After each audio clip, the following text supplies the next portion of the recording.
So, welcome back to my channel. So, kumusta naman kayo guys? Okay, so ibang card naman yung gamit natin. Okay, so guys, ayan, maraming salamat sa iyo sa walang sawang pagsubaybay sa ating mga reading, and kung ikaw ay bago pa lang sa ating channel, mag-subscribe na po kayo guys and i-click mo na rin yung ating notification bell para lagi kang updated sa ating mga bagong upload. So, tignan natin guys, itong reading na to.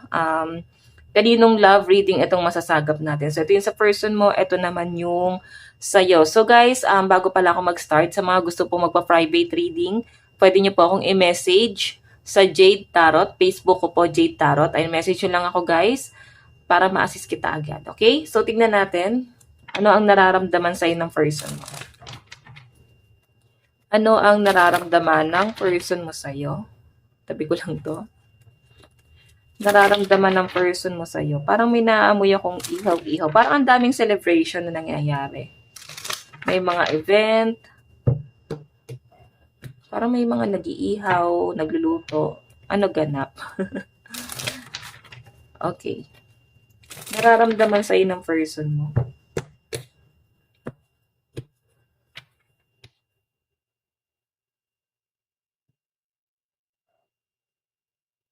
Ano naman ang nararamdaman mo sa person mo?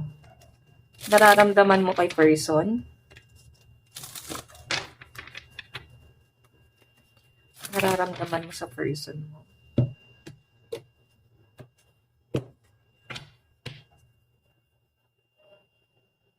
So guys, kung nainip po kayo sa ating pag-shuffle, pwede nyo na guys i-skip tong video na to.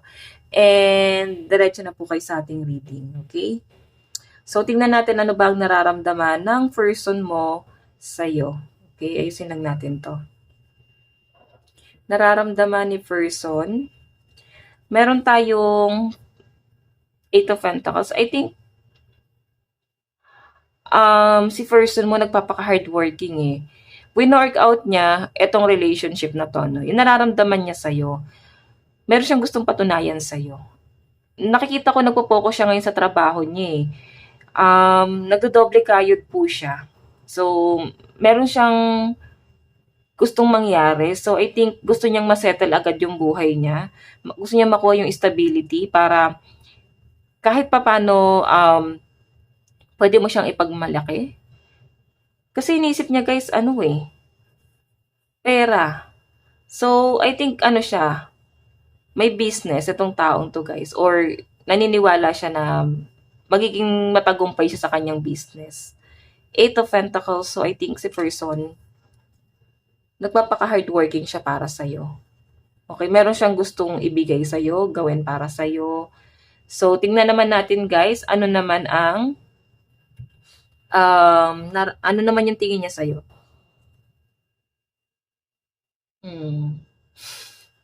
Nakikita niyo yan guys.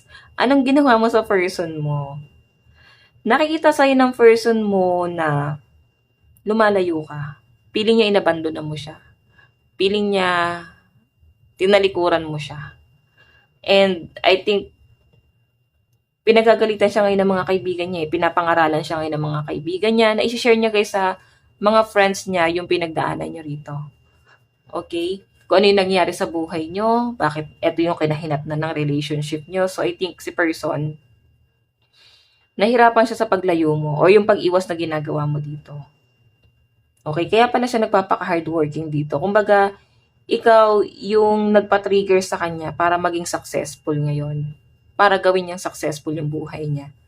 So guys, ang lucky number tuloy. Malakas ang energy rito ng Capricorn, Taurus, and Virgo, and Cancer, Pisces, and Scorpio.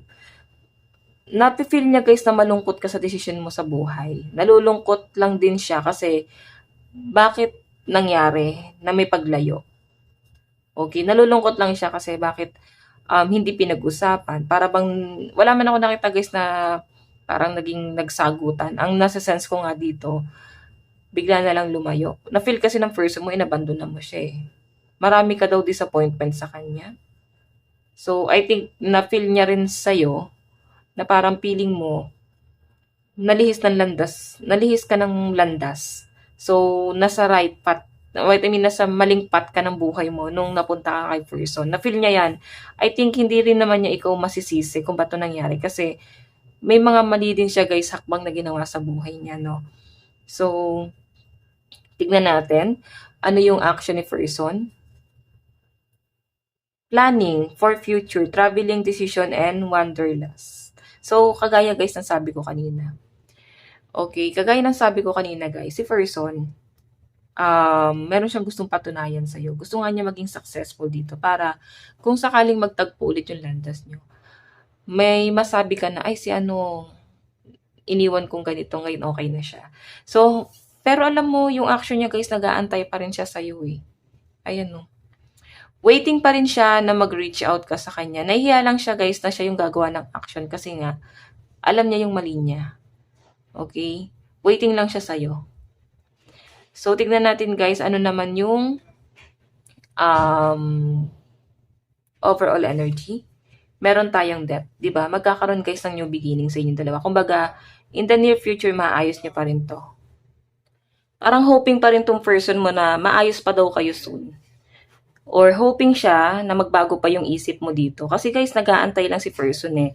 And I think kung ba't nagkaroon ng ganito sa inyo, nag-explore lang din siya. Pero yung pag-explore na ginagawa niya guys, para maging better din siya, no? And hinahanda niya rin yung sarili niya para sa magandang plano niya sa future. Hindi lang para sa kanya, kundi sa inyo guys.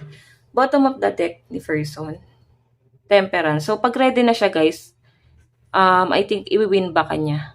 Okay? Pag ready na si person, magre-reach out sa sayo. Sa ngayon, meron siyang binabago sa sarili niya. So, malakas ang energy ng fire sign, Aries, Leo, and Sagittarius. Okay, tignan naman natin guys sa side mo. Anong nararamdaman mo kay person? Sug natin to. King of Wands. So, nakikita mo sa kanya talaga yung pagiging masipag talaga. And pagiging professional, nakikitaan mo siya na someone na parang marami siyang kayang gawin. May talent si person, guys. So, kung karelasyon mo pa siya, guys, I think hindi pa niya kayang sabihin sa'yo na kaya niyang baguhin yung future mo.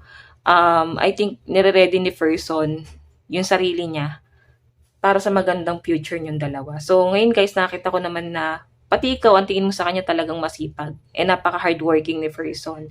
Sobrang hands-on and nakikitaan ko siya na someone na sobrang napaka-ma-effort guys, no? Tignan naman natin guys, ano naman yung ano naman yung tingin mo sa kanya? Page of Cups. Sweet.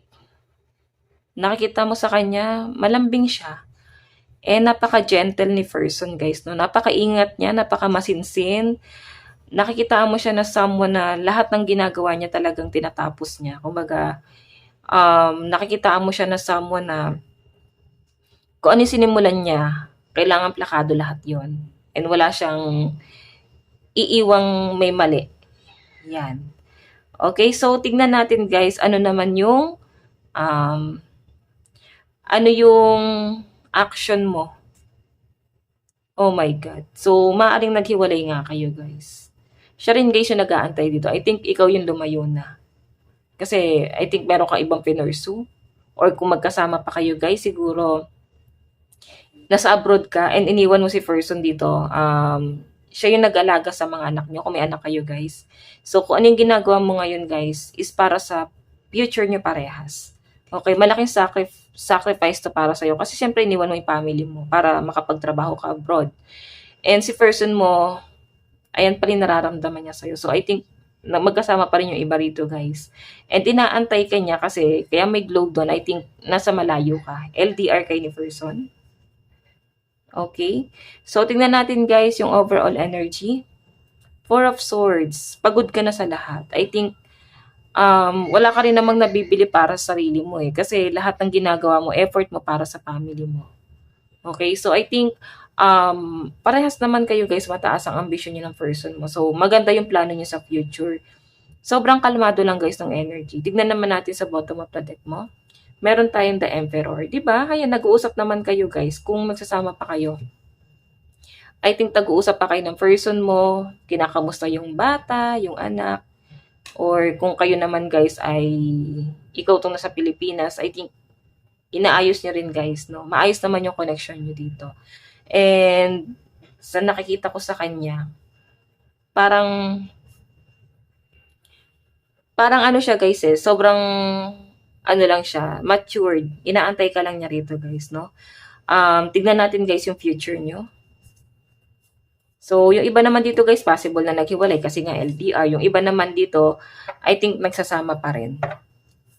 Okay, so tingnan natin.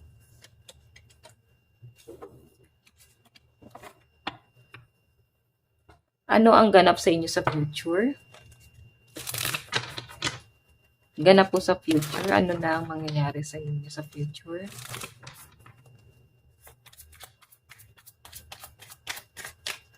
So, meron po tayong the world.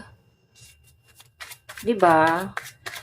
Nakikita ko, I think, parang susunod din siya or plano mong kunin yung family mo. Or pwedeng siya, kung siya nasa abroad, plano niya na makuha kayo. Oo. Gusto niya sama-sama pa rin kayo.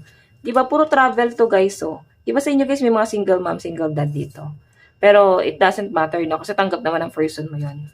So, Ace of Wands, more on action, no? May, parang hindi matatapos tong taong to guys. May plano tong person na to na makuha kayo. Or pwedeng ikaw, ipaprocess mo yan. Pwedeng may kukunin mo yung anak mo. Yan. Or pwedeng ikaw to, magta-travel ka. So, meron tayong the High Priestess. Malakas talaga ang intuition ng iba rito, guys.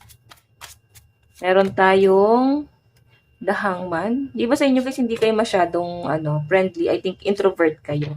Justice. Ayan nga, nakakita ko na guys yung papers na ipaprocess nyo. Requirements, visa. Ayan. So, tignan natin. Love advice. Meron tayong embrace. Diba? Embrace what destiny has in store for you. So, tiyaga lang talaga guys. Yung nakikita ko guys, kailangan nyo lang guys pahabain ang pasensya nyo ng person mo. And matatapos din to guys paghihirap nyo. Tignan natin mensahe sa ni person. Meron tayong, we both know I'm not the one for you. So, minsan nadadown si person. Parang sinasabi niya sa'yo na hindi niya pa kayang isettle yung buhay mo. Hindi niya pa kayang isettle yung pagpapamilya. So, I think that time, hindi pa kayo talaga ready. Pero, eto na ngayon nangyari. So, I think pinaninindigan na lang talaga. Tingnan natin. Mensahe sa'yo ng person mo, meron tayong, I feel you leaving me behind. So, diba, ikaw yung umalis talaga. Kagaya nga ng sabi ko kanina, ikaw yung umalis. Ikaw yung nag-sacrifice. Tingnan natin. Mensahe ng person mo, I'm so attracted to you. So, mahal ka pa rin ng person mo kahit ganyan yung nangyayari sa relationship yung dalawa. Last, ano po yung mensahe sa'yo ng person mo? Meron tayong, so many things remind me of you. Siguro kamukha niya anak niyo. Maraming bagay dito guys na nagpapaalala sa kanya tungkol sa'yo. Okay? So guys, ito lang po ang inyong love reading. Kung nagustuhan nyo, mag-iwan po kayo ng like and comment. Mag-subscribe na rin po kayo guys sa ating YouTube channel. Hanggang sa muli, God bless and love you all. Thank you!